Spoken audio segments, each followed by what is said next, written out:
বৰষুণৰ বতৰত ব্ৰেড পকৰা খাই বহুত ভাল লাগে। আপোনালোকেও ট্ৰাই কৰিব, মই একেবাৰে উজু প্ৰচেছত বনাই দেখাম।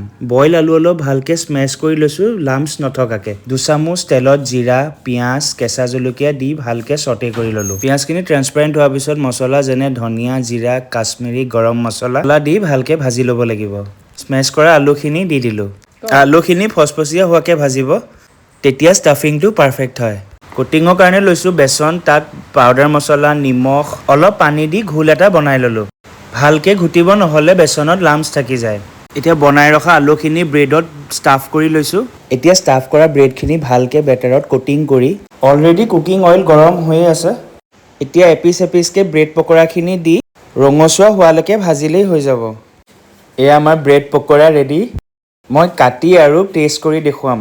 এয়া চাওক, দেখিয়ে খাওঁ খাওঁ লাগিছেনে? গোটেইখিনি সজাই লৈছোঁ। আপোনালোকে গ্ৰীণ চাটনি ল'ব পাৰে, মই টমেট' কেটচাপ দিছোঁ। ৰিয়েলি বহুতেই ভাল হৈছে, আপোনালোকেও এবাৰ ঘৰত ট্ৰাই কৰিব।